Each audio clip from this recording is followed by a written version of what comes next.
আসসালামু আলাইকুম। আজকের ভিডিওতে আমরা আলোচনা করব গোয়েন্দা ও তদন্ত অধিদপ্তরের সিপাহী পদের কাজ কী এবং সিপাহী পদের চাকরির সুযোগ সুবিধা সম্পর্কে। তো অবশ্যই সম্পূর্ণ ভিডিওটি মনোযোগ সহকারে দেখলে আশা করি তাহলে সব কিছু বুঝতে পারবেন। তো আপনাদের যাদের সিপাহী পদের লিখিত এবং ভাইবা পরীক্ষার আপডেট সাজেশনের প্রয়োজন হয়, আপনাদের স্ক্রিনে দেওয়া হোয়াটসঅ্যাপ নম্বরে আমার সাথে যোগাযোগ করতে পারেন। তো প্রথমে বলি সিপাহী পদের কাজ কী।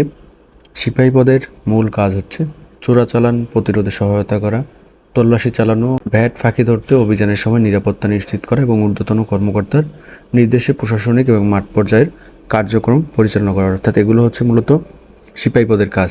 তো আপনারা সহজে বুঝতে পারলেন যে সিপাহী পদে যে সদস্যরা যোগদান করবে তারা মূলত এই কাজে অংশগ্রহণ করে থাকবে। এরপর হচ্ছে যে চাকরিটি সরকারি কিনা। হ্যাঁ, এটা সম্পূর্ণ একটি সরকারি চাকরি।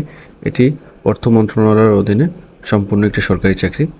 তো এরপর যে প্রশ্নটা আপনাদের থাকে অনেক সময়, সেটা হচ্ছে যে বেতন, অর্থাৎ আপনারা মূলত কত টাকা বেতন পাবেন। আপনাদের মূলত গ্রেড অনুযায়ী বেতন দিবে, অর্থাৎ জাতীয় বেতন স্কেল অনুযায়ী আপনাদের বেসিক বেতন অর্থাৎ আপনাদের মূল বেতন থাকবে 9,000 টাকা।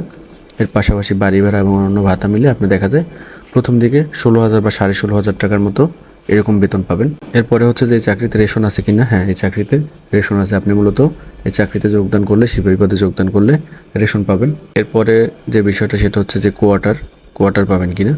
তো এই চাকরিতে আমার জানা মতে কোয়ার্টার দেয় না, তবে কোয়ার্টার না দিলেও আপনার যে কোয়ার্টারের ভাড়াটা অর্থাৎ বাসা ভাড়াটা সেটা আপনার বেতনের সাথে দিয়ে দিবে। আর আপনাকে যদি কোয়ার্টারের ব্যবস্থা করে দেয় সেক্ষেত্রে আপনার বেতন থেকে কিন্তু বাসা ভাড়াটা তারা কেটে নেবে। এরপর সর্বশেষ যে প্রশ্নটা সেটা হচ্ছে যে পেনশন আছে কিনা। হ্যাঁ, অবশ্যই পেনশন আছে।